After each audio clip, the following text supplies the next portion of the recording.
आरीवर्क केलेल्या blouse cutting कसे करायचं ते आज आपण पाहणार आहोत। तर इथे पाहताय तुम्ही ही स्लीव्ज आहे। मी प्रथमतः माझं अस्तरचं कटिंग करून घेतलेलं आहे। तर ज्यावेळेस मी अस्तरचं कटिंग करते तर त्यावेळेस आपल्याला इथे स्लीव्ज मध्ये ठेवायचं आहे। तर आता मी स्लीव्ज मध्ये ठेवतो कसं तर ते पाहणार आहे। सगळ्यात पहिल्यांदा आपण काय केलं, पहिल्यांदा ही स्लीव्ज फोल्ड करून घेतली। फोल्ड करून घेतल्यानंतर मी चॉकच्या सहाय्याने इथे मार्किंग करणार आहे। इथे मार्किंग केलं, इथे मार्किंग केलं, नंतर हे ओपन करायचंय। हे ओपन केल्यानंतर स्केलच्या मदतीने आपण ही सरळ रेष आखून घेणार आहोत। ठीक आहे, ही सरळ रेष आखताना थोडंसं चॉक प्रेस करून करायची, म्हणजे थोडंसं डार्क आली पाहिजे, म्हणजे आपल्याला दुसऱ्या तिकडे हे केलं आपण। आता आपल्याला ही जी आपण मार्किंग केले ते आपल्याला सेम या स्लीव्ज वर सुद्धा ट्रेसिंग करून घ्यायचं आहे। मग मी इथे हे असं केल्यानंतर काय होतं, या साईडला जे आहे ते या साईडला प्रेस म्हणजे छापलं जातं, टॅब होतं। ठीक आहे, तर इथे मी याला पण डार्क करून घेत आहे। हे माझं डार्क करून झाले आहे। अशा प्रकारे आपण दोन्ही स्लीव्ज जशा केल्या आहेत त्यानंतर आपण पाहणार आहोत की आपण ह्याचा सेंटर काढलाय, नंतर आपल्याला आरी वर्कचा सुद्धा सेंटर काढायचा आहे। आपल्या आता ह्या स्लीव्हचा आपण सेंटर काढणार आहोत। ठीक आहे, मी याला इथे पकडला, याला इथे फोल्ड केलं, हा झाला इथे सेंटर। इथे सेंटर आला आपला। इथे सेंटर केल्यानंतर याच्या सरळ भागेमध्ये आपण इथे पण सेंटर घेतला। तुम्ही पाहत असाल तर आपण सेंटर काढले। आता आपण स्लीव्ज कट करणार आहोत। आपल्याला इकडे ते जॉईंट द्यायचे, आपण पहिल्यांदा याचं आउटलाईन कट करणार। हे जे जॉईंट आहे ते मी सेम याच्यावर ठेवते। ही डिझाईन एकमेकांना मॅच झाली पाहिजे। इथे सुद्धा आपली डिझाईन दोन्ही साईडला आलेली आहे। दोन्ही साईड आपण सेम घेत आहोत इथे। आता मी याला इथे पल्पी लावून घेणार आहे। ज्यावेळेस आपण कटिंग करतो त्यावेळेस आपली ही पुढची आणि पाठीमागची बाजू सरकू नये यासाठी मी पल्पीन लावून घेतल्या। अब तुम्ही पाहत असाल तर इथे आपण पहिला सेंटर काढलेला आहे। हे फुल आहे, याचा इथे सेंटर आहे, याच रेषेमध्ये याचा सेंटर इथे येतो। जी आपण स्लीव्ज कट केलेली आहे ती स्लीव्ज आपण बरोबर सेंटरवर सेंटर ठेवत आहोत। ठीक आहे, हा सेंटरवर सेंटर ठेवल्यानंतर आता आपण याला पल्पीन लावून घेणार आहोत।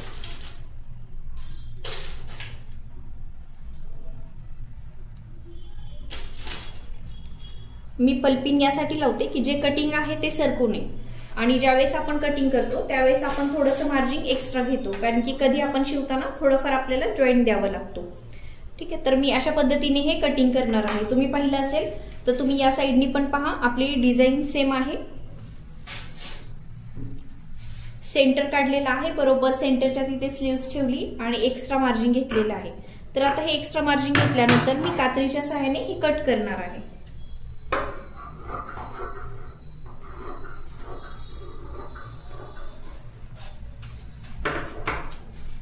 ठीक आहे, तर हे आपलं स्लीव्हचं कटिंग तयार झालेलं आहे। आता मी हे इथे मध्ये जे जॉईंट आहे तिथे मी कट मारणार आहे।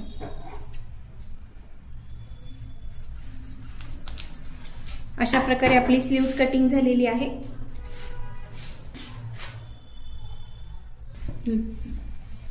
हे पहा, आरी वर्कची ही बॅक साइड आहे। तर आता या बॅक साइडचं कटिंग कसं करायचं हे मी दाखवत आहे। ठीक आहे, तर सगळ्यात पहिल्यांदा आपण सेंटर डिझाईनचा सेंटर काढणार आहोत। तर मी ही डिझाईन ते फोल्ड करतेय। फोल्ड केल्यानंतर आपल्याला जो आपला गळा असतो त्या गळ्याच्या तिथे डिझाईन मॅच करायची आहे, आणि हा माझा इथला मधला सेंटर आहे। मी इथे जॉईन केली। हे पहा, गळ्याची ही लाईन आणि या साईडची ही लाईन, ही दोन्ही साईड लाईन जी आहे ती मॅच झाली पाहिजे। हे पहा, इथे एकदा मी हाताने हे पूर्ण चेक करत आहे की इथे बरोबर आहे का। अशा प्रकारे आपण ही बॅक साईड ठेवली आहे। टाचण्या लावून आपण काय करणार आहोत, बॅक साईडनी पुन्हा एकदा क्रॉस चेक सुद्धा करणार आहोत। इथे मी टाचण्या लावून घेत आहे। ठीक आहे, इथे हा सेंटर, आपली ही डिझाईन एकदम परफेक्ट आलेली आहे। तर इथे मी हे ठेवलेलं आहे। हे झालं आपलं आरी वर्कचा ब्लाउज झाला। आता माझ्याकडे अस्तरचं जे कापड आहे ते मी अस्तर कटिंग केलेलं आहे। आपला कस्टमरचा जो गळा आहे तो गळा एवढा आहे। ही बॅक साईडचा गळा आहे माझा. ज्यावेळेस आपण याच्यावर ठेवतो तर त्यावेळेस आपलं गळा इथे आहे, तर गळ्याच्या इथे आपण जेव्हा टीप मारतो त्यावेळेस आपण ती टीप इथे मारणार आहोत. मग इथे आपल्याला शिलाई मार्जिन पाहिजे. ठीक आहे, गळ्याच्या इथे आपल्याला शिलाई मार्जिन पाहिजे. तर इथे आपल्याला किती इंच आपण नॉर्मल शिवतो त्यावेळेस आपण 1.5 इंच घेतो. मग आपण इथे हे बरोबर 1.5 इंच घेणार आहोत. हे पाहता मी चॉकने तुम्हाला घेऊन दाखवते. हे कटिंग आपलं इथे होणार आहे, म्हणजे हे डिझाईनच्या इथे बरोबर 1.5 इंच कापड राहतं. या साईडनी सुद्धा आपलं पूर्ण 1.5 इंच कापड राहणार आहे. जसं गळ्याच्या इथे राहतं तसंच आपण शोल्डर जोडतो. मग त्या शोल्डर जोडताना आपली डिझाईन जी आहे ती ब्रेक होऊ नये म्हणून आपण इथे वरती अर्धा इंचचं मार्किंग ठेवलं आहे. हे पहा इथे एवढं अर्धा इंचचं आपण वरती सोडून देतो, म्हणजे आपल्याला शिलाईमध्ये हा भाग आपला शिलाईमध्ये जातो आणि इथे आपल्या गळ्यामध्ये जातो. तर इथे अशा प्रकारे मी हे आपलं अस्तरचं ड्राफ्टिंग इथे ठेवलेलं आहे. तर आता याला मी टाचण्या लावून घेणार आहे. हे पहा अशा प्रकारे आपण नेहमी टाचण्या लावून घेतो, का आता आपण जे कटिंग करतो तर तुम्ही पाहिलं असेल ते आपण आता हे टाचण्या लावून घेतलं आहे. आपलं कोणतंही ड्राफ्टिंग असू द्यात गळ्याचे, तुम्ही जे ब्लाऊज शिवता तुम्हाला नॉर्मल जो गळा आहे तोच घ्यायचा आहे, कारण की आपण जेव्हा वर्क करतो त्यावेळेस आपण त्यांना ते मार्किंग करून दिलेलं असतं. तर इथे आता मी घेताना थोडंसं माझं मार्जिन एक्स्ट्रा 1.5 इंच मी एक्स्ट्रा घेत आहे. ज्यावेळेस आपण कटिंग करतो त्यावेळेस आपल्याला कुठेही जॉईंट येऊ नये म्हणून आपण थोडंसं एक्स्ट्रा मार्जिन घेणार आहोत. कटिंग दाखवते. ही झाली आपली बॅक साईडचं कटिंग.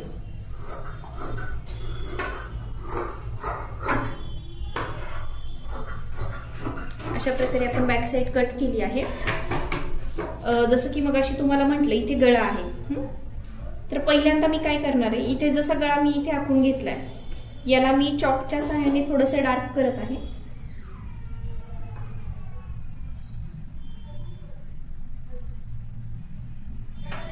हे डार्क केल्यानंतर याला ओपन करून मी या साईडला टक करणार आहे, टॅप करणार आहे. हे पहा मी इथे हे ठेवून घेतलं, म्हणजे हे या साईडला आपलं ट्रेस होतं. आता जे ट्रेसिंग झालेलं आहे त्याला मी डार्क करत आहे. हे पहा हा आपला गळा झालेला आहे. आता हे जे मार्किंग आहे याचा मी पहिल्यांदा सेंटर काढून घेणार इथे. ठीक आहे, मी इथे एक मार्किंग केलं, इथे एक केलं. स्केलच्या सहाय्याने मी ही रेष आखून घेणार आहे. हे मार्किंग आपण का करतो, ज्यावेळेस आपल्याला सेंटरला गळा पाहिजे आरीवरचा तो बरोबर सेंटरला यावा म्हणून हे मार्किंग केलं जातं. तर आता आपण पाहतो असं आपण हे जे कटिंग केलं, कटिंग केल्यानंतर हा आपला सेंटर आहे बरोबर. या डिझाईनच्या इथे माझा हा सेंटर आहे, इथे हा सेंटर आहे डिझाईनचा. मग हे मी ओपन करणार. ओपन केलं, ओपन केल्यानंतर आपला हा सेंटर आणि वरती हा सेंटर, आपल्याकडे दोन्ही सेंटर आलेले आहेत. मग आपण ठेवताना ज्यावेळेस आपण अस्तरचं मार्किंग केलंय तर आपण ते बरोबर इथे ठेवणार. या सेंटर पासून या सेंटर पर्यंत आपली टीप येणार आहे. ठीक आहे, टाचण्या लावून घेणार आहोत. टाचण्यांच्या सहाय्याने आपण हे पॅक करतोय.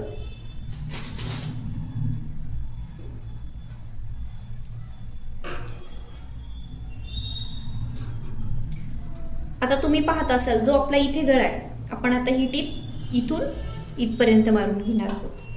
मग आपला गळा इथे तर आपण टीप मारताना थोडीशी इकडे मारतो. ठीक, अशा पद्धतीने हे बॅक साईडचं कटिंग झालेलं आहे. आपण आता फ्रंट साईडचं, तुम्ही पाहिलं असेल की आता आपण बॅक साईडचं कटिंग केलं, आता आपण फ्रंट साईडचं कटिंग करत आहोत. तर फ्रंट साईडचं कटिंग करताना मी माझं अस्तरचं पहिल्यांदाच कटिंग केलेलं आहे. हा आपला गळा आहे. ठीक आहे, गळा मी इथे पाहत असाल हे जे आहे ती उजव्या साईडला आपली डिझाईन असते. हा जो ब्लाऊज आहे आपला प्रिन्सेसचं कटिंग आहे. जसं इकडे गळा हा झाला ट्रेसिंग केलेला आहे मी, तसं आपण या साईडला ट्रेस करणार आहोत. जसं की मगाशी मी म्हटलं इकडे ह्या साईडला आपण ही लाईन डार्क करून डार्क केलं, नंतर आपण ओपन करून इकडे टक करणार आहोत, म्हणजे आपलं या साईडला पण प्रेसिंग होतं. तर तुम्ही पाहिलं असेल की आपलं इथे लाईट मध्ये दिसत आहे, तर मी हे चॉकच्या सहाय्याने हे डार्क करून घेत आहे. ठीक आहे, आपलं हे झालं. आता इथे माझी आरीवर्क केलेला फ्रंटचा गळा आहे, ही साईड आपली उजवी साईड असते. हे बरोबर मी इथे या वरती आपलं 1 पाव इंच वरती राहील शिवण्यासाठी, आणि इथे नॉर्मल आपला गळा असेल, इथून इथपर्यंत आपला नॉर्मल गळा असेल. हे पहा, आता मी याला इथे टाचणे लावून घेणार आहे.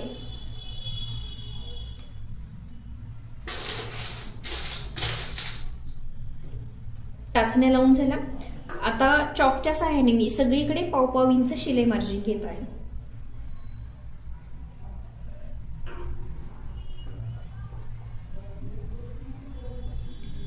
आता आपण ही back side front side cut करणार आहोत.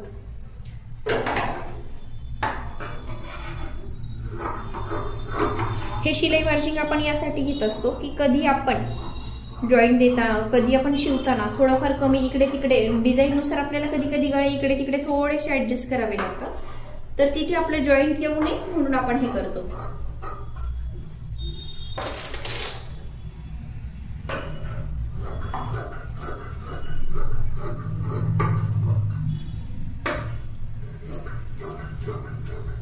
तर आता आपण पाहिलं की आपण आपली स्लीव्ज कट केली, बॅक साइड कट केली, फ्रंट साइड कट केली.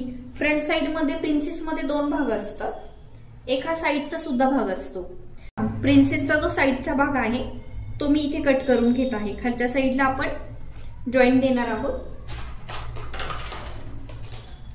इथे मी टाचणे लावून घेतले. हे जे आपलं मार्किंग आहे एक्स्ट्रा आपलं सगळ्या साइडनी पाव इंच शिलाई मार्जिन राहणार आहे. हे मी कात्रीच्या सहाय्याने कट करत आहे. तर हा झाला आपला प्रिन्सेसचा साइडचा. अशा प्रकारे आपण आरीवर्कचा ब्लाऊज कसं कटिंग करतात ते पाहिलं आहे. तुम्हाला जर हा व्हिडिओ आवडला असेल तर आम्हाला सबस्क्राईब नक्की करा.